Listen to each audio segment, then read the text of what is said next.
19वीं और 20वीं सदी के सम्मिश्रण काल में भारत में बहुत सी एनजीओ, बहुत से सोसाइटीज, बहुत से समाज, संस्थाएं, परिवार, संगठनों का उदय होने लगा था, जो ब्रिटिशर्स के इशारे पर लोगों को सनातन धर्म की मूल सिद्धांत अवधारणा के विरुद्ध ले जाकर कल्पित मतों की ओर आकर्षित करके उनको अंदर से नास्तिक बनाने का प्रयास कर रहे थे। इसमें बहुत से धर्मगुरुओं के वेश में, बहुत से शासकों के वेश में, बहुत लेखकों और समाज सुधारकों के वेश में भी लोग सम्मिलित थे। आर्य समाज से जुड़े हुए तथ्यों को समझने के लिए आपको यह समझना पड़ेगा कि ईसाई मिशनरियां किस प्रणाली पर कार्य कर रही थीं। लोग आर्य समाज को आर्य समाज की स्थापना के समय से देखते हैं, या बहुत अधिक तो दयानंद सरस्वती के जीवन से जोड़कर देखते हैं। ऐसे ही इस्कॉन की स्थापना से लोग इस्कॉन को जानते हैं, देखते हैं, या अधिक से अधिक प्रभुपाद के जीवन से देखते हैं। लेकिन अगर आपको इन सभी षड्यंत्रों के विषय में समझना है तो ये मत देखिए कि इस्कॉन कब से चला, ये मत देखिए आर्य समाज कब से चला, या ये मत देखिए कि प्रभुपाद ने, अभय चरण डे ने या दयानंद सरस्वती ने क्या किया। ये देखिए कि उनसे पहले की पीढ़ी में क्या चल रहा था, वो जिस परिवेश में पले बढ़े, जैसी संगति में रहे, वो लोग कैसे थे। तब आपको समझ में आएगा कि ये सब जो प्रेरणाएं हैं, ये सब जो विचार हैं, ये कहाँ से उद्भूत हुए थे, कहाँ से उत्पन्न हुए थे। तो आर्य समाज की स्थापना मुंबई में की गई थी मूल शंकर तिवारी के द्वारा, जो उस समय स्वयं को दयानंद सरस्वती के नाम से प्रचारित करता था।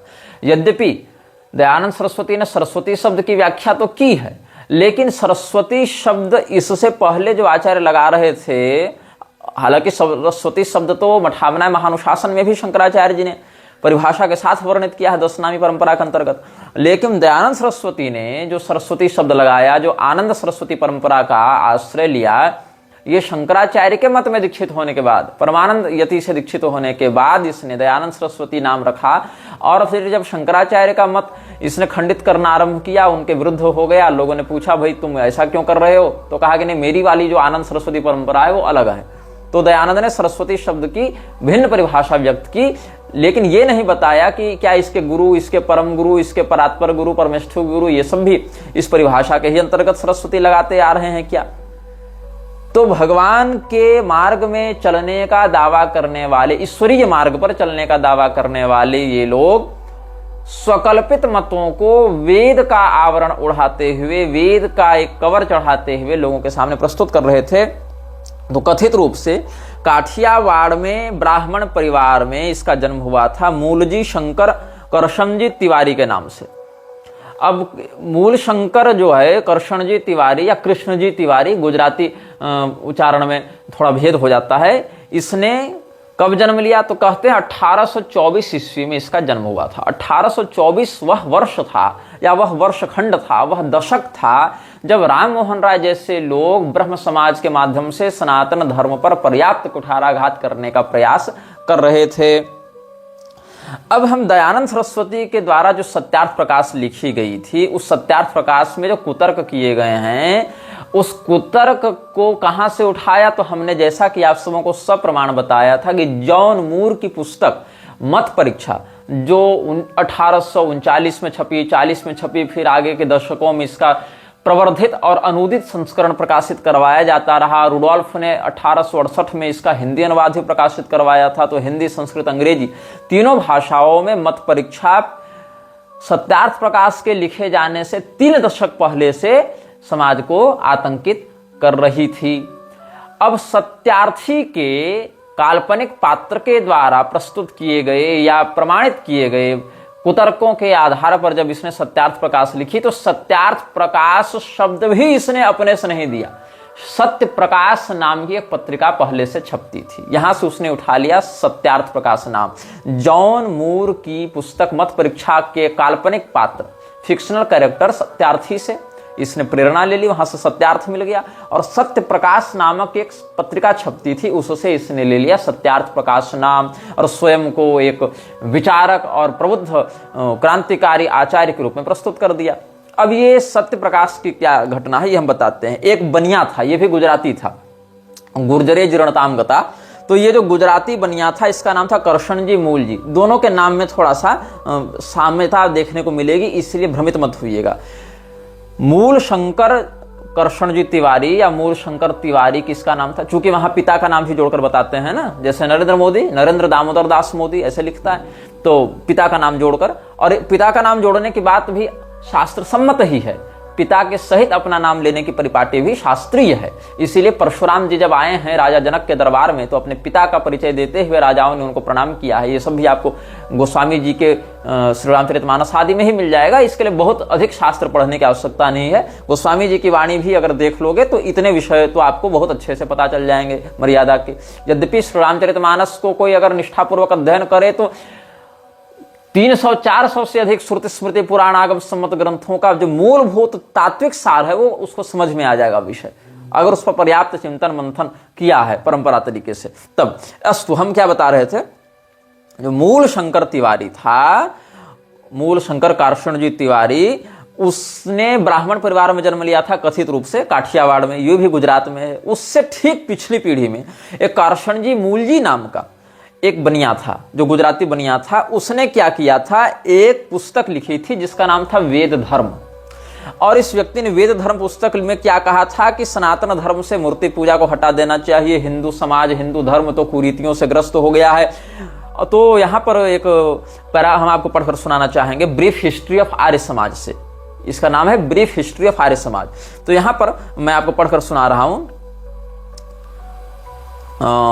1993 के डॉक्यूमेंटेशन से आपको पढ़कर सुना रहा हूं कि the Arya Samaj was founded by Swami Dayanand Saraswati who was originally Mulji Shankar Karshanji Tiwari. He was born in 1824 at Tankara in the princely state of Kathiawar in the Brahmin cast.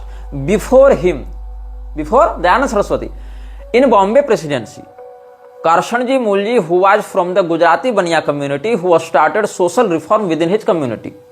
इसने समाज सुधार का काम प्रारंभ किया था। अब चूंकि इतिहासकार लोग ऐसी ही बातें लिखते हैं, समाज सुधार ये सब शब्दों का ही प्रयोग करते हैं, वो षड्यंत्रकारी इत्यादि शब्दों का प्रयोग तो नहीं करते सामान्यतः। अस्तु, इसने क्या किया था, करशनजी मूलजी जो गुजराती बनिया था, उसने मुंबई में क्या किया था, ही published a tract Veda Dharma in which he advocated sweeping away all the later accretions to Hinduism such as idol and guru worship and returning to the simple religion of Vedas, the true आर्य धर्म। अब ये जो बनिया था करशनजी मूलजी गुजराती, इसने मुंबई में एक पुस्तक लिखी थी जिसका नाम था वेद धर्म। और इसने वेद धर्म नामक पुस्तक में यह सिद्ध करने का प्रयास किया था कि सनातन धर्म में मूर्ति पूजा नहीं है, पुराणों का प्रमाण नहीं है, कोई गुरु परंपरा की आवश्यकता नहीं है, गुरु पूजन की भी आवश्यकता नहीं है, और हम सभी को आर्य धर्म की ओर लौटना चाहिए जो वास्तव में विशुद्ध वैदिक धर्म है, ऐसा इसने दावा किया। अब आगे देखिए, यही कारण है Karshan Das Mulji was the person who actually created the background for the formation of the Arya Samaj in Bombay. यही वो व्यक्ति था कारशनजी मूलजी जो मुंबई में आर्य समाज की स्थापना का बैकग्राउंड तैयार कर रहा था। महत्वाकांक्षा इसकी ही थी, लेकिन ये एक स्वतंत्र धर्मगुरु के रूप में स्वयं को स्थापित नहीं कर पा रहा था, चूंकि एक तो ब्राह्मण था नहीं, दूसरे विशेष संस्कृतज्ञ के रूप में इसकी प्रतिष्ठा नहीं थी, भाष्यकार के रूप में इसकी प्रतिष्ठा नहीं थी, लेकिन माहौल ये पहले से बना रहा था। अब ये जो कारशनजी मूलजी है, इसके विषय में थोड़ी सी बात आपको हम और बता दें। ये 1871 में मर गया था। 1871 में ये कारशनजी मूलजी मर गया था। और आर्य समाज की स्थापना जब दयानंद सरस्वती ने की थी तो कब की थी, 1875 में की थी।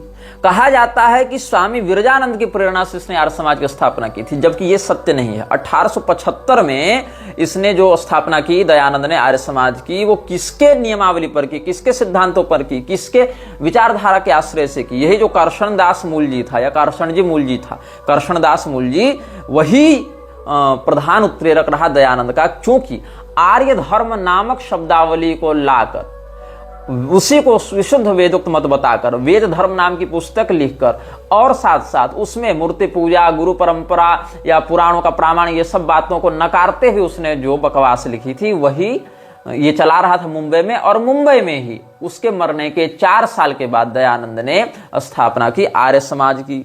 तो ये जो व्यक्ति था, ये दयानंद से उम्र में छोटा था। 1832 में पैदा हुआ, 1871 में मर गया। बहुत दीर्घायु नहीं हुआ था ये व्यक्ति, लेकिन इसके धनाढ्य होने के कारण, इसके एक संस्थागत कार्य में सक्रिय होने के कारण दयानंद को बड़ी इससे प्रेरणा मिली थी। तो ये भावनगर में जन्मा था और मात्र 39 साल की उम्र में मर गया। ऐसे दयानंद की मृत्यु भी बड़ी कम अवस्था में हुई थी। तो इसने एक पत्रिका लिखी थी। अच्छा, ये कहाँ से पढ़ा था? तो इल्फिंस्टन कॉलेज जो है वहां से पढ़ा था और पाश्चात्य शिक्षा प्राप्त ये व्यक्ति था।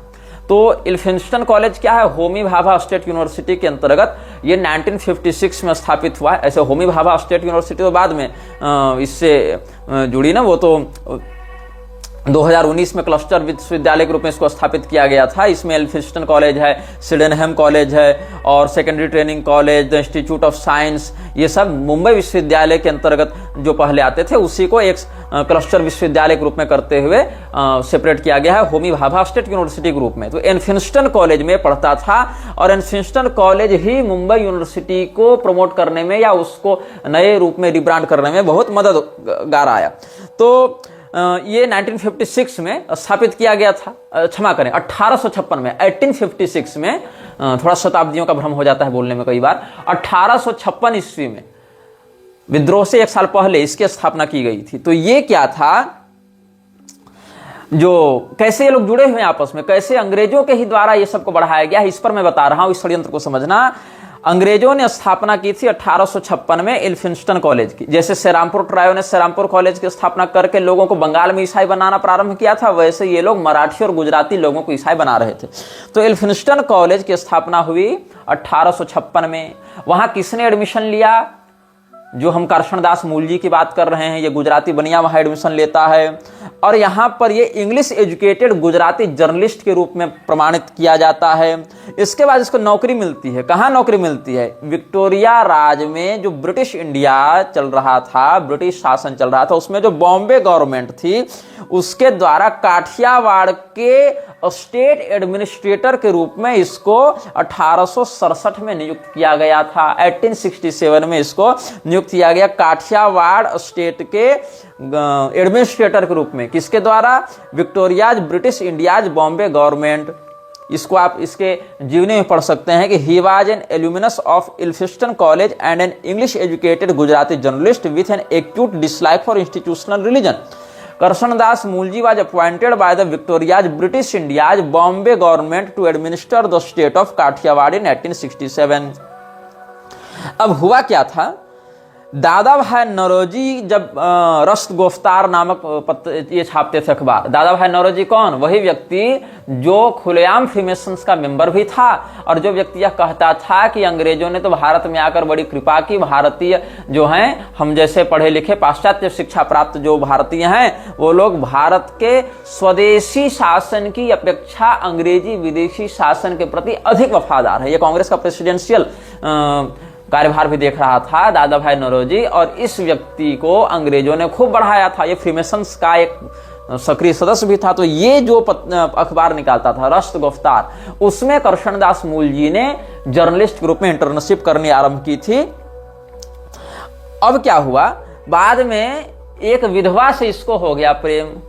अब ये कहा हमको उससे विवाह करना है। जैसे राजा राममोहन राय के बारे में भी कहा जाता है कि अपनी विधवा भाभी के प्रति उसका यौन आकर्षण बन गया था और उसकी विधवा भाभी जब सती हो गई, इसको ठुकरा दिया, तब इसके दिमाग में खुराफात मची और ये अंग्रेजों के साथ मिलकर और सनातन धर्म की जड़ें खोदने में लगा रहा। वैसे ही करशनदास मूलजी भी बहुत पतित व्यक्ति था। ये भी विधवा से प्रेम करता था, उसको करना था विवाह।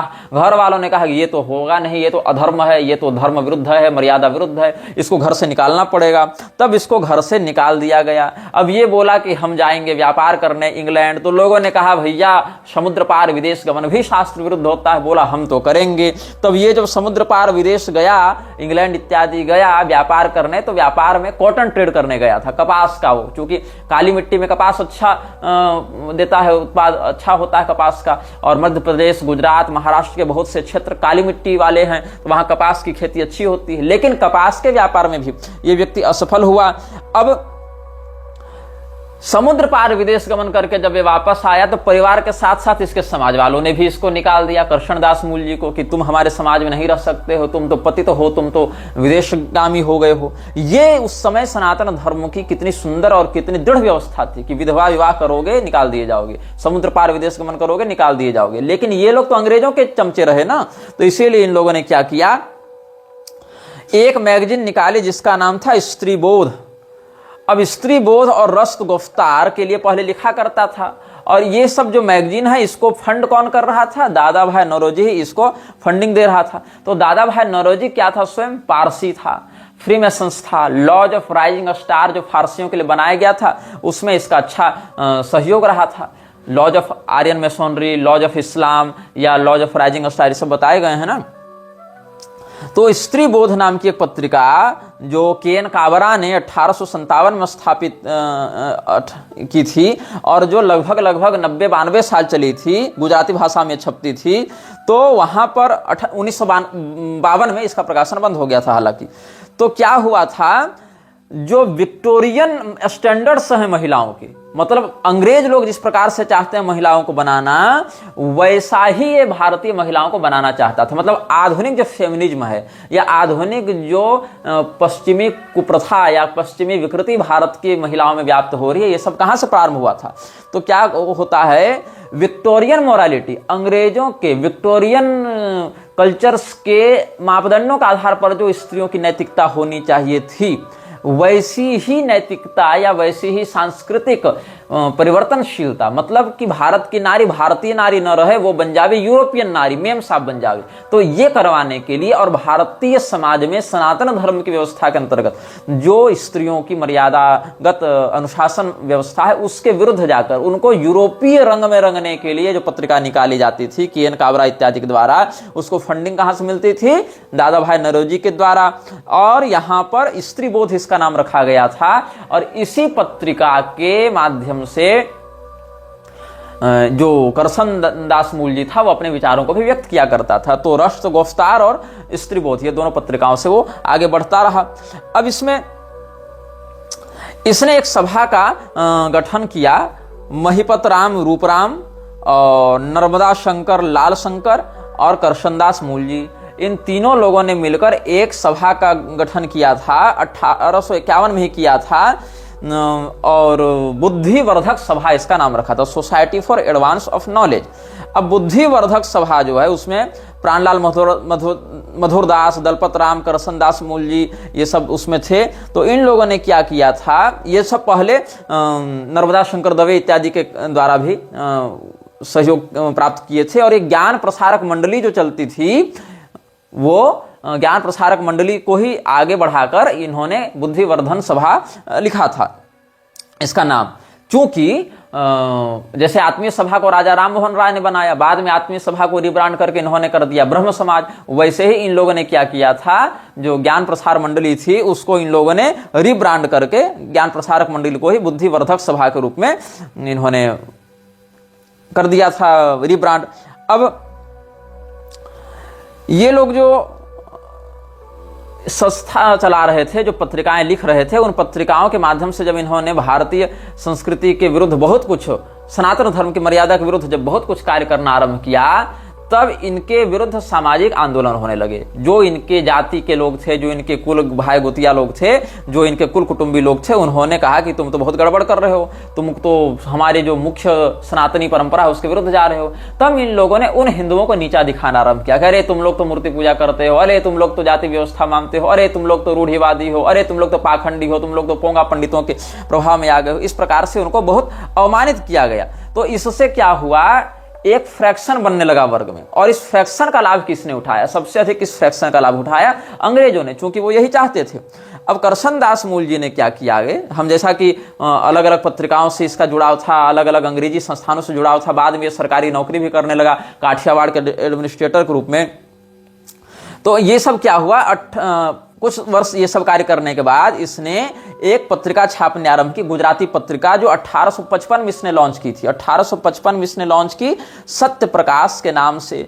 और सत्य प्रकाश जो है वो ज्यादा वर्ष चला नहीं। सत्य प्रकाश पत्रिका जो है 1855 में प्रारंभ हुई, 1861 में जाकर ये बंद हो गई। मतलब 6 साल ही ये पत्रिका चली। क्यों? अच्छा, इसके भी पाठक कम थे, सत्य प्रकाश के पाठक भी उस समय कम थे। और जो ये चलती थी रश्त गुफ्तार, जो पारसी पत्रिका थी, गुजराती में छपती थी लेकिन फारसी लोग ही अधिक उसके पाठक हुआ करते थे। ये दोनों के पाठक बंट जा रहे थे, तो इन्होंने क्या किया, दोनों को मर्ज कर दिया, रश्त गुफ्तार में ही मर्ज कर दिया सत्य प्रकाश पत्रिका को, और इन दोनों को जोड़कर कॉमन ऑडियंस बेस के लिए ये लोग लिखने लगे। अब इन लोगों ने पहले तो ये कहा कि तुम लोग धूमधाम से शादियां मत करो, बहुत पैसा खर्चा होता है। अच्छा, तुम लोग अपने पूर्वजों का श्राद्ध बंद करो, बहुत पैसा खर्चा होता है। अच्छा ठीक है। अच्छा, तुम लोग जो हो सो किसी भी जाति व्यवस्था में विवाह करने लगो, जाति पाति तो कुछ होती नहीं है, ये भी इन लोगों ने करवा दिया। अच्छा, विदेश जाओ, यहाँ रहो, कोई दिक्कत नहीं है, कोई भी व्यक्ति कुछ भी पढ़ लिख सकता है, सबों को सब में अधिकार है, कोई यहाँ जाति संकरता नहीं, कोई वर्ण संकरता नहीं, सब लोग सब कुछ करने लगो। तो जो भी हमारे सनातन धर्म की मर्यादित बातें थी, उन सभी बातों को इसने नकारा, और सारी की सारी बातों को नकारते हुए इसने अपनी जो उच्छृंखलता थी कि विधवा से शादी करनी है, कोई बात नहीं, ब्राह्मण हो शूद्र से विवाह करना है, कोई बात नहीं, शूद्र हो ब्राह्मण से विवाह करना है, कोई बात नहीं, ये खाना है, ये पीना है, जो करना है सब करो, मतलब तुम पूर्णतया उन्मुक्त कर दिए जाओगे। तो ये सब जो करसनदास मूल जी का प्रलाप था, प्रपंच था, यही करसनदास मूल जी जब 1871 में मरा, और उससे पहले दयानंद इत्यादि भी गुजराती फैमिली से रहे और इन लोगों के प्रभाव में रहे। और दयानंद सरस्वती ने जॉन मूर की सत्यार्थ मत परीक्षा से सत्यार्थी को उठाया, इधर सत्य प्रकाश से इसका टाइटल और बहुत कुछ विचार भी उठा लिए, और अंत में उसने स्थापना कर दी आर्य समाज की, और लिख दिया सत्यार्थ प्रकाश। सत्य प्रकाश पत्रिका का भी नाम उठा लिया, जॉन मूर का सत्यार्थी भी उठा लिया। दोनों की विचारधाराओं को इधर से कुछ पौराण खंडक कुतर्क, इधर से मूर्ति पूजा, गुरु पूजन, वर्ण व्यवस्था संबंधी खंडक बातों को उठाकर लिख दिया सत्यार्थ प्रकाश। क्या आज के आर्य समाज इन रहस्यों को जान रहे हैं? क्या उनको आर्य समाज की स्थापना से जुड़े हुए इन रहस्यों के बारे में पता है कि कैसे अंग्रेजों के यहाँ नौकरी करने वाले एडमिनिस्ट्रेटर्स ने, कैसे अंग्रेजों के तलवे चाटने वाले कथित शासकों ने और लेखकों ने दयानंद को खड़ा किया, और दयानंद भी उसी गैंग का एक, उसी गिरोह का एक सदस्य था जिसने सनातन धर्म को मटियामेट करने में कोई कसर नहीं छोड़ी। तो 1871 में तो ये मर गया। अच्छा, 1871 में जब ये मर गया, कौन? करसनदास मूल जी, तो इसका काम रुक नहीं गया। लखीमदास खिमजी जो था, जो एक कॉटन मर्चेंट हुआ करता था, कपास का व्यवसायी था, ये बड़ा पैसे वाला था, इसने बीड़ा उठाया कि हम करसनदास मूल जी का जो कार्य है उसको आगे बढ़ाएंगे। तो इसने एक समाज की स्थापना की थी, एक एनजीओ बनाया था जिसका नाम था वेद सभा, और वेद सभा के मुख्यालय जो थे वो उस समय मुंबई में थे। तो इसी व्यक्ति ने, जो लखीमदास खिमजी था, वेद सभा का संस्थापक, उसने ही मुंबई में 1874 ईस्वी में दयानंद सरस्वती को बुलाया था। अब बता रहा हूं, लखीमदास खिमजी कौन था? वो अनुयायी था करसनदास मूल जी का। करसनदास मूल जी कौन था? स्त्री बोध पत्रिका और सत्य प्रकाश पत्रिका का लेखक, संपादक इत्यादि रहा था, और वो अंग्रेजों के यहाँ नौकरी करता था। वो विधवा से प्रेम करने के कारण घर से निकाल दिया गया था, विदेश गमन करने के कारण समाज से निकाल दिया गया था। तो इसीलिए क्षुब्ध होकर उसने सनातन धर्म की मर्यादा के विरुद्ध वेद धर्म नामक पुस्तक इत्यादि लिख डाली थी। उसने एक आर्य धर्म के नाम से रीब्रांडिंग करके अपनी मनमानी बातें चलाई और बुद्धिवर्धक सभा का सदस्य बना। इसके बाद उसके मरने के 3-4 वर्षों तक उसके काम को, करसनदास मूल जी के काम को लखीमदास खिमजी ने वेद सभा नामक एनजीओ के तहत चलाया, और 1874 ईस्वी में उसी ने दयानंद को कहां बुलाया? मुंबई बुलाया। तो दयानंद जो है वो इसके बुलावे पर जब आया, इसके विचारों को पढ़ा, देखा, जाना, समझा, तो इसने भी उन बातों का विरोध करना आरंभ कर दिया जिनमें से कई बातों को ये पहले भी मानता रहता था। जैसा कि सत्यार्थ प्रकाश के फर्स्ट एडिशन में ही आपको बहुत सी बातें मिल जाएंगी जो बाद के एडिशंस में हटा दी गई। और पुरी के शंकराचार्य जी की बात माने तो वृंदावन में तो दयानंद ने भगवान कृष्ण का एक मंदिर भी स्थापित करवाया है, वहां मूर्ति की प्रतिष्ठा भी करवाई है। तो पहले जो मूर्ति पूजक था वो बाद में इन्हीं लोगों के प्रभाव में आकर, अंग्रेजों के प्रभाव में आकर भयंकर कोढ़ बन गया सनातन धर्म के लिए। तो दयानंद ने भागवत महापुराण के विरुद्ध भी लिखना आरंभ किया, और जो पूरे वैष्णवागम है, वैष्णव जगत है, उनके विरुद्ध लिखना आरंभ किया। पूरे पुराण, उपपुराण, बड़े बड़े महाकवियों के शास्त्र सम्मत महाकाव्य सबको उसने नकारना आरंभ किया, बड़े बड़े कोश ग्रंथों को नकारना आरंभ किया। और 1874 में ही जब ये मिला इधर, कृष्णदास मूल जी के गैंग से, तब इसने वहां से सत्य प्रकाश इत्यादि के विषय में जाना। आर्य धर्म वाले नाटक के बारे में जो वेद धर्म पुस्तक और वेद सभा इत्यादि के नाम से चल रहे थे पहले ही, अंग्रेजों के द्वारा पोषित होकर, अंग्रेजों के फ्री मैसन्स के द्वारा, जो अंग्रेजों के वफादार थे, जैसे दादा भाई नौरोजी, कृष्णदास मूल जी, ये सब के द्वारा जो काम हो रहा था, इसको उसने जाना समझा और उसने तुरंत छाप दी सत्यार्थ प्रकाश। लेकिन हड़बड़ी का काम, गड़बड़ी का, उसने सत्यार्थ प्रकाश में बहुत सी पहले एडिशन में तो शास्त्र सम्मत बातें भी लिख डाली थी, लेकिन बाद में इसको लगा कि ये सब बातें तो गड़बड़ हो जाएंगी, तो फिर हमारा ये जो मुख्य उद्देश्य वो कैसे पूरा होगा। तो अगले के एडिशंस में उसने वो बातें हटा दी और मजबूरी में उसको 13वां 14वां समोल्लास भी आर्य समाजियों को जोड़ना पड़ा, इस्लाम और ईसाइयत के विरोध को दिखाने के लिए। अब इसमें एक महत्वपूर्ण बात ये आती है कि प्रार्थना समाज ने हाथ मिलाया था आर्य समाज से। प्रार्थना समाज क्या है, इसके विषय में थोड़ा सा हम तुमको परिचय दे देते हैं। प्रार्थना समाज जो है उसका आरजी भंडारकर, महादेव गोविंद रानाडे और आत्माराम पांडुरंग, इन तीनों लोगों ने मिलकर मुंबई में ही 1867 ईस्वी में 1867 में इसकी स्थापना की थी, प्रार्थना समाज की स्थापना की थी। और प्रार्थना समाज जो है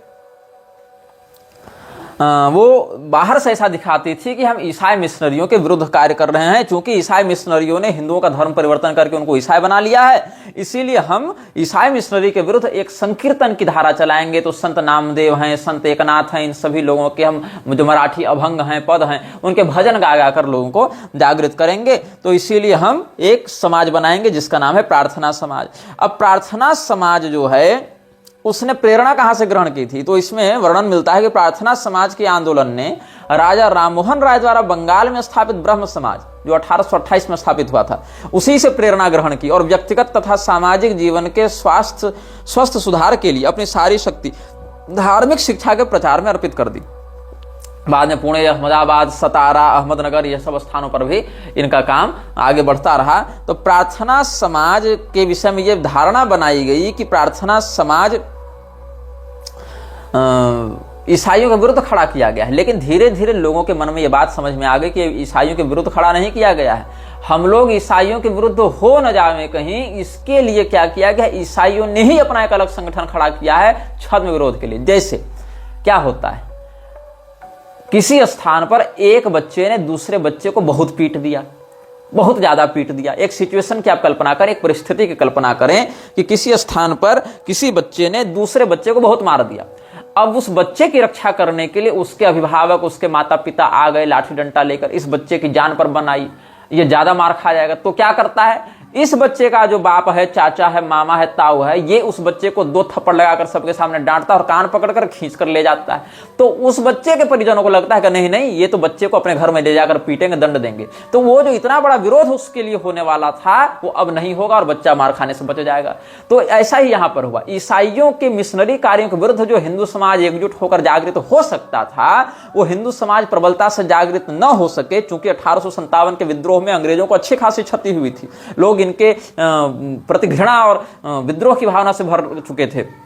इसीलिए प्रार्थना समाज, ब्रह्म समाज, आर्य समाज, सत्य शोधक समाज, ये बुद्धिवर्धक समाज, ऐसे करके अलग अलग छोटे छोटे समाजों के माध्यम से इनकी ऊर्जा को बांटा गया और ये दिखाया गया कि हम लोग तो अंग्रेजों के खिलाफ काम कर रहे हैं, तो हम लोग पहले से काम कर रहे हैं, तुम लोग आराम से सो जाओ ना। और ये लोग सो जाते थे। और ये लोग क्या करते थे, अंग्रेजों के ही काम को बढ़ाने के लिए हिंदुओं को उनके कुल धर्म परंपरा से, गोत्र परंपरा से, सनातन संप्रदायगत परंपरा से तोड़कर अपने एनजीओ में शामिल करते और पीढ़ी दर पीढ़ी इनको वामपंथी, नास्तिक और अंग्रेजों का वफादार बनाते जाते थे। तो कैसे इन लोगों की बात समझ में आएगी। जो 4 प्रधान सिद्धांत हैं प्रार्थना समाज के, उसमें आप पहले 2 सिद्धांत को देखें, ईश्वर ही इस ब्रह्मांड का रचयिता है, और दूसरा सिद्धांत देखें, ईश्वर की आराधना से ही इस संसार और दूसरे संसार में सुख प्राप्त हो सकता है। तो आपको लगेगा ये तो बहुत अच्छी बात है कि ईश्वर ही इस ब्रह्मांड का रचयिता है, कितनी अच्छी बात है। ईश्वर की आराधना से ही संसार में, मतलब लोक में, और दूसरे संसार मतलब परलोक में सुख प्राप्त हो सकता है, तो बोलो कितनी अच्छी बात है। लेकिन यही पर दावा फंसता है, क्योंकि इतनी बात तो इस्लाम भी मान रहा है कि अल्लाह ही इस पूरी दुनिया का रचयिता है और अल्लाह की इबादत करोगे तो धरती और जन्नत दोनों में सुख मिलेगा। इतना तो ईसाई भी मान रहे हैं कि there is a God who is the creator of universe and by worshipping him we can live a healthy and prosperous life in this world और इन द हेवन। इतना तो ईसाई भी मान रहे हैं। बात तो तीसरे और चौथे नियम को पढ़ोगे तब समझ में आएगी। बात तो तीसरा और चौथा नियम क्या कहता है ईश्वर के प्रति प्रेम और श्रद्धा, उसमें अनन्य आस्था सहित आध्यात्मिक रूप से उसकी प्रार्थना और उसका कीर्तन, ईश्वर को अच्छे लगने वाले कार्यों को करना, यही ईश्वर की सच्ची आराधना है। मूर्तियों अथवा अन्य मानव सृजित वस्तुओं की पूजा करना ईश्वर की आराधना का सच्चा मार्ग नहीं है। यहीं पर सनातन धर्म से इसका विरोध हो गया। यहां पर तो ईसाई और इस्लाम वाले भी मान रहे हैं कि अल्लाह से अनन्य प्रेम करो, उसके अलावा किसी की इबादत मत करो, उसको अच्छे लगने वाले काम करो, गॉड को, अल्लाह को अच्छे लगने वाले काम करो, लेकिन मूर्ति पूजा मत करो। मूर्ति पूजा करना ईश्वर की आराधना का सच्चा मार्ग नहीं है। तो ये हिंदुओं के लिए काम कर रहे थे कि मिशनरीज के लिए काम कर रहे थे, और ये बात आर्य समाज भी मानता है। तो आर्य समाज, प्रार्थना समाज, ये सब इस्लाम और ईसाइयत की ही इन बातों का प्रचार कर रहे हैं। ऊपर से चौथा पॉइंट देखो, ईश्वर अवतार नहीं लेता और कोई भी एक ऐसी पुस्तक नहीं जिसे स्वयं ईश्वर ने रचा अथवा प्रकाशित किया हो अथवा जो पूर्णतः दोष रहित हो। ये कौन कहता है? प्रार्थना समाज का चौथा नियम। अब इसमें क्या हुआ, ईश्वर अवतार नहीं लेता है, ये इस्लाम से संबंधित हो गया।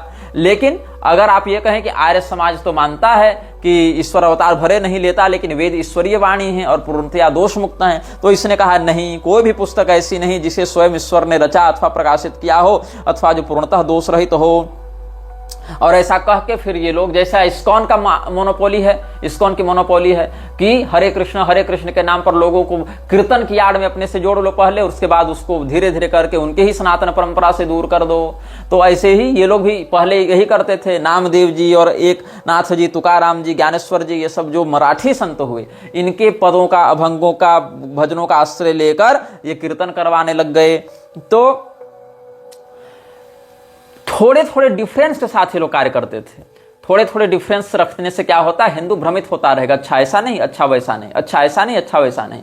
यदि तुम ये मानते हो कि ईश्वर अवतार नहीं लेता और कोई पुस्तक ईश्वर के द्वारा नहीं भेजी गई, तो तुम प्रार्थना समाज ज्वाइन कर लो, कुल मिला के रहोगे मृक्षराज के ही अंतर्गत। अच्छा कोई बात नहीं, तुमको ऐसा लगता है कि ईश्वर अवतार नहीं लेता, लेकिन पुस्तक तो कोई उसकी है जो वेद है, तो कोई बात नहीं, we have another scheme for you, you can join Arya Samaj, तो तुम आर्य समाज ज्वाइन कर लो। अच्छा अगर तुमको ये लगता है कि ईश्वर अवतार भी लेता है और ईश्वर तो वेद और पुराण का भी उपदेश करता है, और लेकिन ईश्वर जो है वो वर्णाश्रम व्यवस्था को जन्म से नहीं मानता है, तो we have another scheme for you brother, you can join Gayatri Parivar. अच्छा तुमको ये लगता है कि ईश्वर की मूर्ति पूजा तो होनी चाहिए, और ईश्वर की मूर्ति पूजा होने के साथ साथ हम पुराणों को तो प्रामाणिक माने, लेकिन कुछ पुराणों को माने और कुछ पुराणों को न माने, then you can join ISKCON brother.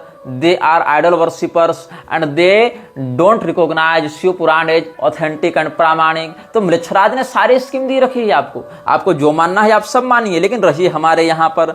और इन लोगों के द्वारा किए गए यज्ञ याजन में जब अविधि पूर्वक अनधिकारियों के द्वारा जब आहुति दी जाती है, तो लोगों को क्या लगता है, अनधिकारियों का यज्ञ पवित्र कराया जाता है, उठा के जनेऊ टांग दिया जाता है सबको, तब लोगों को लगता है कि हिंदू धर्म का प्रसार हो रहा है, हिंदू धर्म का विकास हो रहा है, लेकिन होना जाना तब भी कुछ नहीं है। अविधि पूर्वक जो स्त्री शूद्र अनुपनीत व्रात्य पतित षंड इत्यादि के माध्यम से जो यज्ञ में आहुति पड़ती है, उन आहुतियों को देवता ग्रहण नहीं करते हैं, उस भविष्य को स्वीकार ही नहीं करते हैं। लेकिन तुमको क्या लगेगा, विधि पूर्वक यज्ञ का निषेध करके अविधि पूर्वक किए गए यज्ञ को प्रोत्साहित करने से देवता उस भविष्य को स्वीकार नहीं करते। आपको लगता है कि आप धर्म को बढ़ा रहे हैं, लेकिन ऐसा नहीं होता। देवताओं की शक्तियां क्षीण होती हैं उससे, क्योंकि विधि पूर्वक भविष्य का आपने लोप कर दिया, उसके स्थान पर अविधि पूर्वक भविष्य को आपने प्रस्तुत कर दिया, तो मृक्षराज की बढ़ती है। मृक्षराज के पास सारी स्कीम है ना, मूर्ति पूजा मानना है कोई बात नहीं, गायत्री परिवार चले जाओ। अच्छा मूर्ति पूजा नहीं मानना है कोई बात नहीं, चले जाओ प्रार्थना समाज। अच्छा मूर्ति पूजा नहीं माननी लेकिन वेदों को मानना है, कोई बात नहीं, विहवार्य समाज, वहां चले जाओ। अच्छा तुमको कीर्तन नहीं मानना है, कोई बात नहीं, रिमेन इन आर्य समाज। अच्छा कीर्तन मानना है क्या, कोई बात नहीं, आ जाओ प्रार्थना समाज में। अच्छा ये सबसे कोई तुमको मतलब नहीं है, कीर्तन वगैरह सब नहीं करना, मूर्ति पूजा भी नहीं माननी, वेद भी नहीं मानना, कीर्तन भी नहीं मानना, केवल विधवा से विवाह करना है ना तुमको, कोई बात नहीं, आ जाओ ब्रह्म समाज में।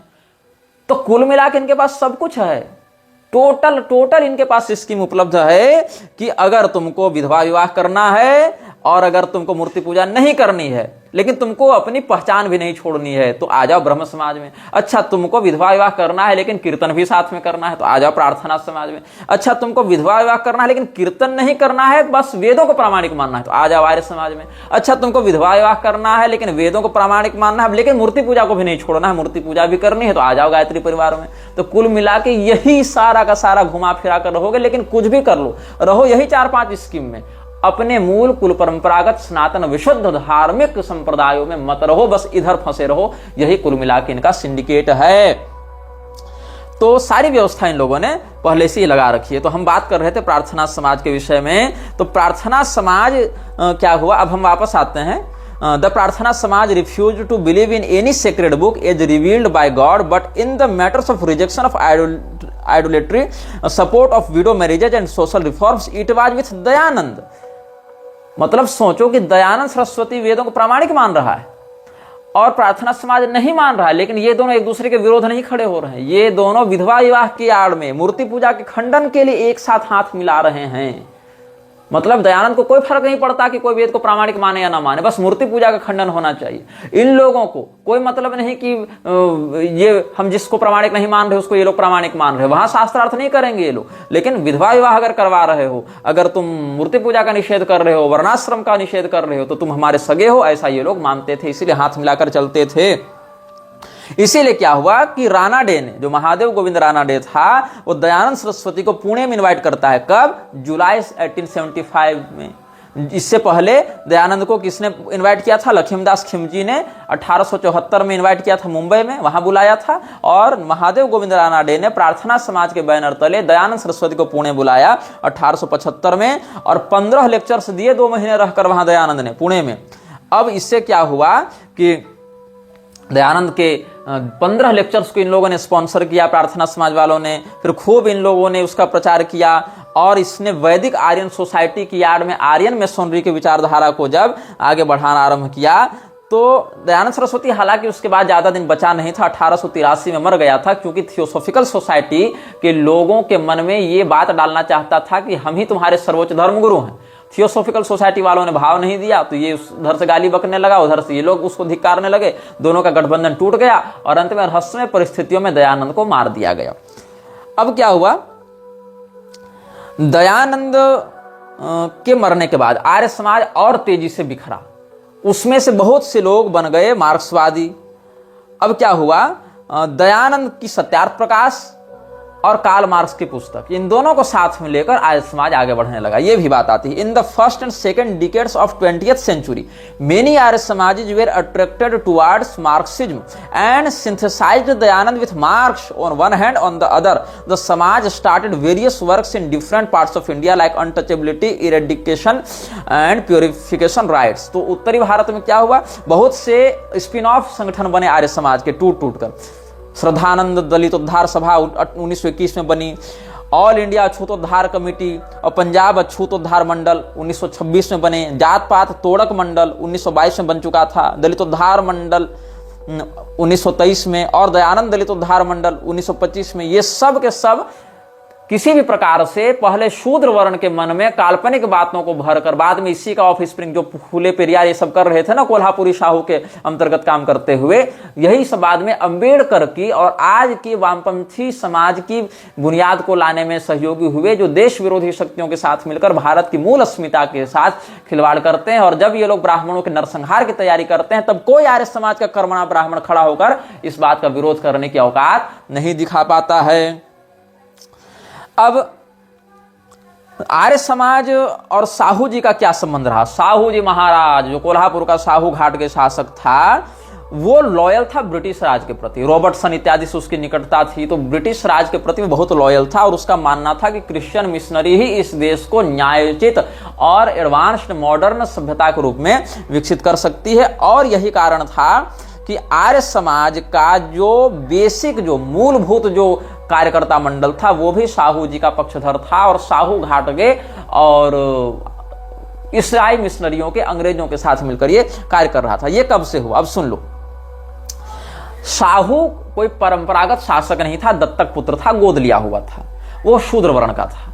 तो वहां के जो राज पुरोहित थे उन्होंने कहा कोल्हापुर के कि देखो ऐसा है कि शास्त्रों में शूद्र के लिए वैदिक रीति से यजन का विधान नहीं है, इसीलिए हम तुम्हारा वेदोक्त मंत्रों से यज्ञ नहीं करवाएंगे, इसमें आपत्ति आएगी। तो शाहू को चिढ़ हो गई। शाहू ने कहा ऐसा कैसे, हम राजा हैं, हम जो कहेंगे सो होगा। बोले देखो राजा तो ठीक हो, बन गए हो, दत्तक पुत्र थे, बन गए, अंग्रेजों के समर्थक भी रहे हो, तो अंग्रेजों की कृपा से बन गए हो। ऐसे भी डॉक्ट्राइन ऑफ लैप्स इत्यादि के कारण बहुत कुछ अमान्य और मान्य चल ही रहे थे परंपराएं, तो अंग्रेजों की कृपा से तुम बन गए हो, लेकिन हम नहीं तुम्हारा वेदोक्त विधान से कुछ करेंगे कर्मकांड इत्यादि, चूंकि तुम उसके लिए अनधिकृत हो। तो इसको ब्राह्मणों से थी पहले से चिढ़। इसको ये वेदोक्त प्रकरण वाला जो विषय उठा उससे हो गया और भी दंभ और भी दर्प हो गया। तो धीरे धीरे उसने पहले भी ऐसा कर रहा था, लेकिन इस घटना के बाद विशेष करके जितने भी परंपरागत ब्राह्मण बड़े बड़े पदों पर थे, पुजारी तक के पद पर, वहां से उनको हटा हटाकर अपने लोगों को उसने भरना वहां पर आरंभ कर दिया। और इसने न्यू सोशल पॉलिसी को लागू किया कि अब हम जिसको नियुक्त करेंगे वही व्यक्ति वो काम करेगा। तो ब्राह्मणों को एक तरफा मर्दित करने के लिए उसने बहुत प्रपंच किया और इसके लिए हाथ मिलाया क्रिश्चियन मिशनरीज से। उधर क्रिश्चियन मिशनरीज भी ये चाहती थी कि हम किसी भी प्रकार से यहाँ ब्राह्मणों के द्वारा जो शिक्षा व्यवस्था को संचालित किया जा रहा है उसको अगर तोड़ने में सफल हो गए, ब्राह्मणों के द्वारा प्रशासनिक व्यवस्था को तोड़ने में सफल हो गए, तो लोगों को क्रिश्चियनिटी की ओर आकर्षित करना बहुत सरल हो जाएगा। इसीलिए क्या हुआ, The Vedokta controversy was a turning point for Shahu as he realized the Brahmanical attitude of caste supremacy. The royal priest denied Shahu Maharaj Vedic rights because he believed that Shahu was not Kshatriya according to Brahmanical scriptures. तो जो शाहू था उसको लगी चिढ़, ईसाइयों का समर्थक वो पहले से था ही, तो इसने क्या कर दिया, जितने भी जमींदारी प्राप्त थी उस पुरोहित के पास, जितने पूर्वजों ने दान दिए थे, जितने उसे घर थे, आजीविका थी, सबको छीन लिया। अब इससे क्या हुआ, शाहू के विरुद्ध ब्राह्मणों में लामबंदी होने लगी। ब्राह्मणों ने शाहू के विरुद्ध विद्रोह किया और शाहू के विषय में जो विद्रोह होने लगा उससे क्या हो गया, शाहू ने वायसराय से मदद मांगी। उस समय जो वायसराय था उससे मदद मांगी और हर प्रकार से ब्राह्मणों को बहिष्कृत करने के लिए, चाहे वो मतलब Shahu had started a struggle against despotism of the Brahmins in all fields of life like religion, society, law, administration, economic aspects, and gave patronage to various societies like the Satyasodhak Samaj, the Theosophical Society, the Prarthana Samaj and the Arya Samaj। जब viceroy के यहाँ शाहू गया मदद मांगने के लिए कि ये ब्राह्मणों से लड़ने में हमारी सहायता करो, हे अंग्रेजों, हे अन्नदाताओं, तब अंग्रेजों ने कहा कि ठीक है हम करेंगे, तो तुम एक सभा सोसाइटी बनाओ। अब सीधे सीधे अंग्रेजी शासन के माध्यम से हस्तक्षेप करेंगे तो बात और बिगड़ेगी, इसीलिए तुम ऐसा करो, तुम सभा सोसाइटी के माध्यम से अपना काम आगे बढ़ाओ। तो शाहू ने 4 सोसाइटीज को एक साथ साधा। एक था सत्यशोधक समाज, एक थी थियोसॉफिकल सोसाइटी ऑफ इंडिया जो मैडम ब्लावात्स्की और कर्नल आलकट के द्वारा निर्मित थी, तीसरा महादेव गोविंद रानाडे का प्रार्थना समाज, और चौथा दयानंद सरस्वती का आर्य समाज। अब देखो ऐसा नहीं है कि दयानंद सरस्वती या आर्य समाज का परिचय शाहू से नहीं था, पहले वेदोक्त प्रकरण से पहले भी ये लोगों को था। जिस समय ये शाहू विद्यार्थी ही था उस समय ये उत्तर भारत की यात्रा में आया था शिक्षा ग्रहण करने के लिए, अलग अलग विषयों को जानने के लिए। क्योंकि दत्तक पुत्र रहा, राजवंश से इसका संबंध हो गया था, तो बातों को जानेगा तब तो राज्य करेगा। तो आर्य समाज ने ही मथुरा में उसको सम्मानित किया था और आर्य समाज ने ही मथुरा में शाहू को प्रोत्साहित किया था। और इधार के जो प्रताप सिंह राजा थे 1902 ईस्वी में, उसने ही आर्य समाज के सिद्धांतों से उसको अवगत करवाया था। तो आर्य समाज के लोग या दयानंद सरस्वती और उनके बौद्धिक जो गुरु रहे, जॉन मूर या कृष्णदास मूल जी, ये सब लोगों के विचारधाराओं से शाहू और शाहू के व्यक्तित्व से इन प्रकार की विचारधारा वाले लोग दोनों ही परिचित थे पहले से। ये नहीं कि वेदोक्त प्रकरण के बाद इसको चिढ़ लगी। आर्य समाज पहले से इस प्रकार की गतिविधियों में घुसा हुआ था और शाहू को एक मौका चाहिए था कि हम ब्राह्मणों के विरुद्ध कोई अभियान करें। इसीलिए इसने ब्राह्मणों पर अत्याचार करने के लिए सत्यशोधक समाज, थियोसॉफिकल सोसाइटी, प्रार्थना समाज और आर्य समाज, चारों को क्रिश्चियन मिशनरीज के बैनर तले एकत्र किया था। और यही कारण है कि क्रिश्चियन मिशनरीज को प्रोत्साहित करने के लिए जब भी शाहू ने कोल्हापुर में काम किया तो अंग्रेजों को लिखी चिट्ठी में उसने स्वयं को एक गर्वित आर्य समाजी बताया और आर्य समाज को स्पॉन्सर भी इसने खूब किया। अब क्या हुआ, जिस समय ब्राह्मणों से विरोध किया साहू ने कि ये लोग हमारा वैदिक कर्मकांड नहीं करवा रहे हैं, तो इसको हाथों हाथ किसने अपने पास बुलाया? आर्य समाज ने बुलाया कि अरे महाराज अपने पास आ जाओ ना, हम सब करा देंगे, हम दयानंद सरस्वती के चेले हैं, दुनिया में धूम मचा देंगे, हम सब तुम्हारा काम करा देंगे। तो इसको लगा रही अच्छी बात है, अब तो हम सीधे सीधे ब्राह्मणों के किले में सेंधमारी करने के लिए तैयार हो जाएंगे। और 1917 ईस्वी में, 1902 में ये आर्य समाज से जुड़ा हुआ था, उसके बाद 1917 ईस्वी तक ये आर्य समाज से गुप्त रूप से जुड़ा रहा, और 1917 ईस्वी में इसने स्वयं को घोषित रूप से, मतलब सामने आकर अपने आप को आर्य समाजी घोषित किया, और 1918 में तो रॉबर्टसन को लिखी चिट्ठी में इसने इस बात को स्वीकार भी किया है। तो 16-17 ईस्वी में, 1916-1917 में साहू ने ब्राह्मणों के विरुद्ध खूब षड्यंत्र करते हुए स्वयं को घोषित रूप से आर्य समाजी बताया, और दिसंबर 1917 में साहू ने मोंटेगू से मिलकर भारत में नई शिक्षा नीति को लागू करने की मांग की, जहां से ब्राह्मणों को बहिष्कृत किया जाएगा और अंग्रेजी, क्रिश्चियन, ईसाई पद्धति के आधार पर बच्चों को बचपन से शिक्षा दी जाएगी, जिससे क्या होगा कि ब्राह्मण नीचे गिरेंगे, उनका प्रभाव समाप्त होगा। और इसको अधिक तेजी से लागू करने के लिए उसने प्रार्थना समाज और ये जो आर्य समाज है इनके साथ मिलकर एक प्रस्ताव रखा कि हम अंतरजाति विवाह को बढ़ावा देंगे। अगर कोई व्यक्ति अपने जाति में विवाह करना चाहता है तो उसको निंदनीय माना जाएगा, रूढ़िवादी मानकर हम लोग मजाक उड़ाएंगे, और अगर कोई दूसरी जाति में विवाह करना चाहता है तो उसको हम प्रोत्साहित करेंगे। और आज की सरकार भी यही करने में लगी है। यदि आप अपने घर में कुल धर्म की रीति से विवाह करेंगे, अपनी पुत्री का सही उम्र में कन्यादान करेंगे, तो सरकार आपको जेल में डाल देगी। और अगर आप दूसरे की जाति में विवाह कर लेंगे, विधवा विवाह कर लेंगे, तो सरकार आपको अधिक पैसा भी देगी और सम्मान भी देगी, प्लस अगर आपके ऊपर कोई सामाजिक आपत्ति आती है तो पुलिस प्रोटेक्शन भी देगी।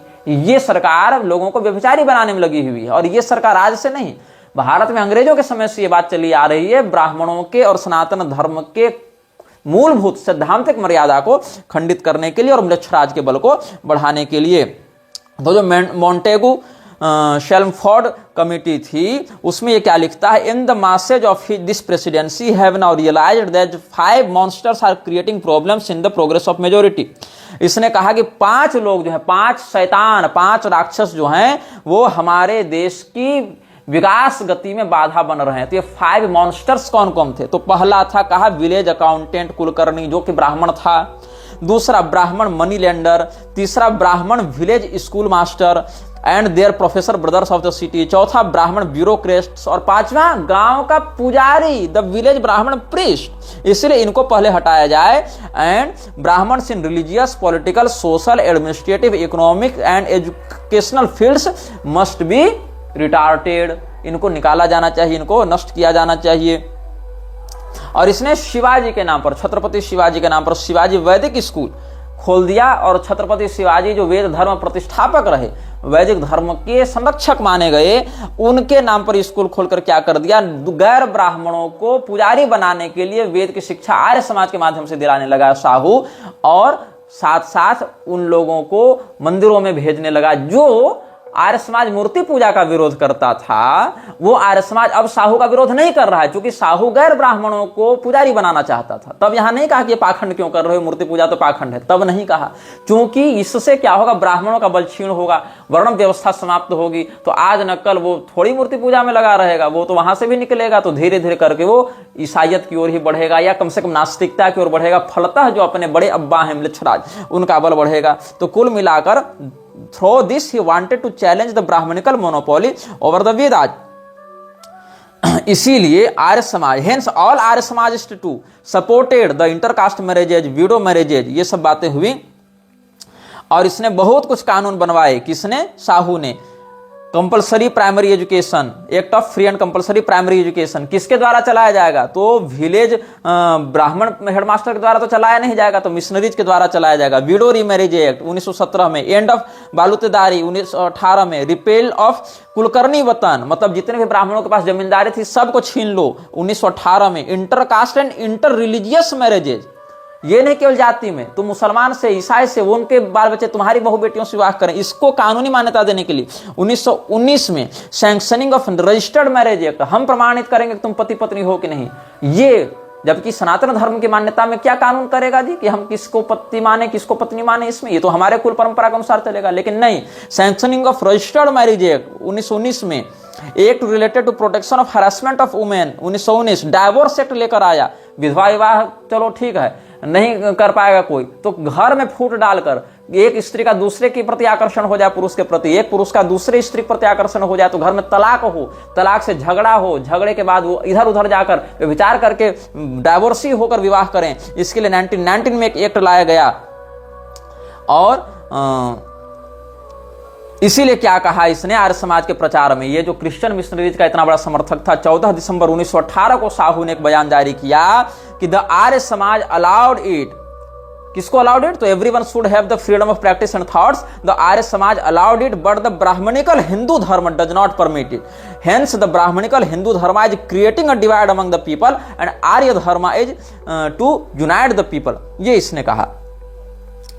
तो इसीलिए क्या हुआ, in Kolhapur princely state under the leadership of Sahu Maharaj the scenario was different. बाहर तो आर्य समाज वाले लोग ईसाई मिशनरियों के खिलाफ लड़ने का खूब नाटक किए, लेकिन साहू के राज्य में इसकी स्थिति दूसरी थी। साहू महाराज supported not only the Arya समाज but also Christian and Muslim communities of the princely state. मतलब इमामों ने कोई दिक्कत नहीं की, पादरियों ने कोई दिक्कत नहीं की, सारी दिक्कत इन लोगों के लिए ब्राह्मणों ने की थी और आर्य समाज भी यही चाहता था। तो क्या हुआ यहां पर, Sahu Maharaj started Muslim hostels and provided financial support for educational progress of the Muslims and he appointed a committee for the Marathi translation of the Quran. इतना ही नहीं, in 1917 he publicly declared himself an Arya Samajist. Therefore he officially spread the principles and philosophy of the Arya Samaj. इतना ही नहीं, उसने अपने गांव में कहा कि कोई भी ब्राह्मण यहां पर पूजा पाठ नहीं करवाएगा, सब निकल जाओ, हम लोगों को सबको पूजा पाठ करना सिखवाएंगे, सबको पुजारी बनवाएंगे, लेकिन साथ में सत्यार्थ प्रकाश भी पढ़ाएंगे, मतलब ताकि वो हृदय से आर्य समाजी बने। और जहां पर ब्राह्मणों की आजीविका की बात हो वहां पर कह दे मूर्ति पूजा पाखंड हो, और जहां अपना पैसा बनाने की बात हो मठ मंदिरों से वहां पर कह दो कि हम मूर्ति पूजा करवाएंगे, और साथ में सत्यार्थ प्रकाश को पढ़ना कंपलसरी करवा दिया इसने।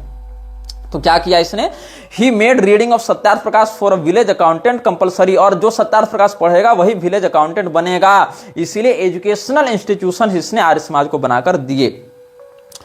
ये सब इसने किया है। और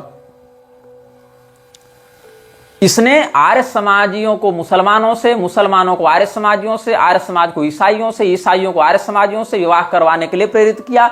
आर्य समाज के बैनर तले हिंदुओं को मूर्ख बनाते हुए हिंदुओं को भी ऐसा ही करने के लिए प्रेरित किया। इसका प्रमाण कहां मिलता है, जब 11वां आर्य समाज कॉन्फ्रेंस था तो अध्यक्षीय भाषण उस सभा में नवसारी गुजरात में जाकर इसने दिया। कब दिया, 14 दिसंबर 1918 को दिया। कहां दिया, आर्य समाज अधिवेशन नवसारी गुजरात, 11वां अधिवेशन में अध्यक्षीय भाषण दिया। ये क्या कहता है, जो हिंदू धर्म है वो अलग है और आर्य धर्म अलग है। He discussed the problems of society and criticized nature of Brahmanism. In same speech, he distinguished Arya Dharma from Brahmanical Hindu Dharma. He said that through giving importance to touch, Brahmanical Hindu Dharma is spreading caste hatred while the Arya Dharma is inclusive. आर्य धर्म मतलब Arya Samaj. It is helping in uniting the people of different caste, cult and religion. Religion भी, ये नहीं कि आर्य समाज मुसलमानों के विरुद्ध जा रहा है और ईसाइयों के विरुद्ध जा रहा है, यहां पर ध्यान दो। और 13वां 14वां समोल्लास छपने के बाद ये बात बताई जा रही है। ये नहीं कि आर्य समाज ने बाद में ईसाई और मुसलमान का विरोध किया तो अच्छा हो गया, नहीं।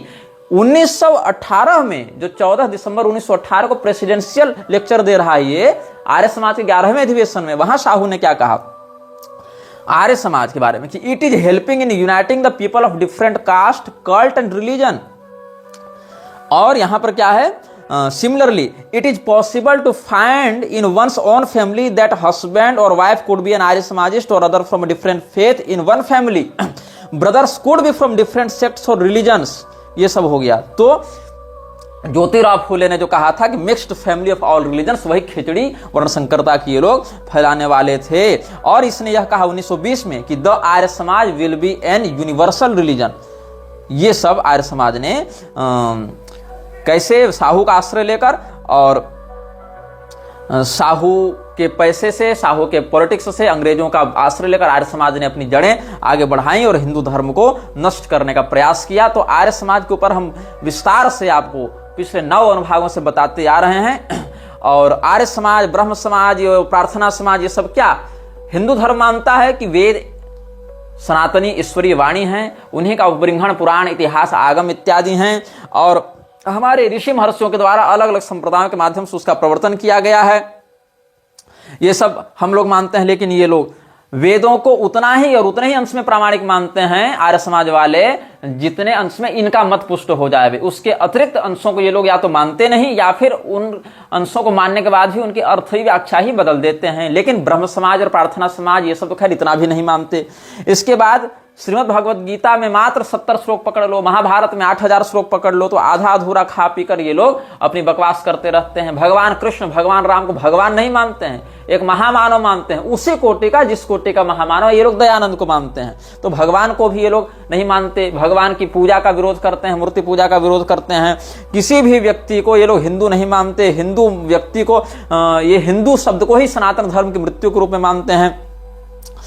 ब्रह्म समाज के ही समान ये लोग विधवा विवाह का समर्थन करते हैं, ये लोग अंतरजातीय विवाह का समर्थन करते हैं, शास्त्रों को अप्रामाणिक प्रक्षिप्त मानते हैं। तो कुल मिलाकर मलेच्छराज ने जो अलग अलग स्कीम चला रखी है उसी में ये लोग भी हैं। गायत्री परिवार ने तो और कचड़ा कर रखा है, सबको जनेऊ टांग दो, सबको गायत्री दीक्षा दे दो। मूर्ति पूजा अगर करनी है लेकिन आर्य समाज में जाने का मन नहीं है, क्योंकि वो मूर्ति पूजा का विरोध करते हैं, तो हमारे पास आ जाओ और हमारे यहाँ आकर विधवा विवाह भी कर सकते हो, जनेऊ भी पहन सकते हो। सारी स्कीम है ना, विधवा विवाह करना है, जनेऊ पहनना है, लेकिन मूर्ति पूजा भी साथ में करनी है। अब आर्य समाज में तो मूर्ति पूजा कर नहीं पाओगे, तो हमारे यहाँ आकर कर लो, गायत्री परिवार बन जाओ।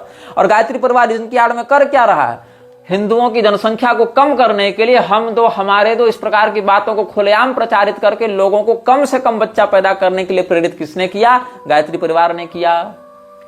गायत्री परिवार ने बहुत सी पुस्तकें निकाली। कार्ल मार्क्स की प्रशंसा में कार्ल मार्क्स को इन लोगों ने महर्षि की उपाधि दे दी। तुमको इंटरनेट पर ये सब पुस्तकें खरीदने के बाद पढ़ने के लिए भी मिल जाएंगी। महर्षि कार्ल मार्क्स के नाम से इन लोगों ने कार्ल मार्क्स जैसे आतताई की प्रशंसा में पुस्तकें निकाल रखी हैं। महापुरुष ईसा मसीह की प्रशंसा में इन लोगों ने पुस्तक निकाल रखी हैं।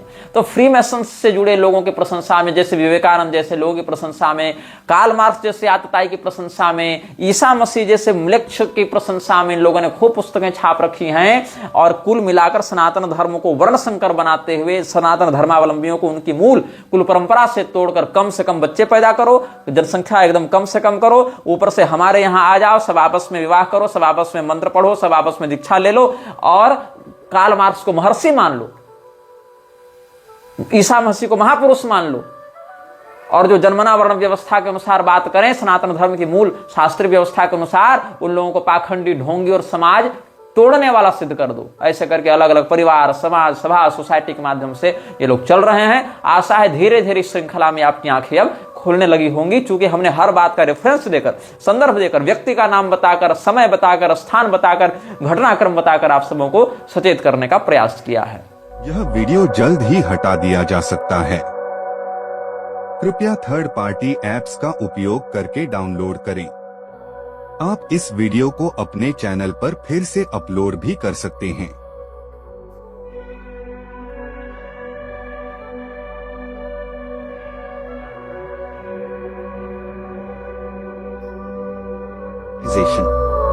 This video may get deleted soon. Please download using third-party apps. You may also re-upload this video on your channels. Thank you.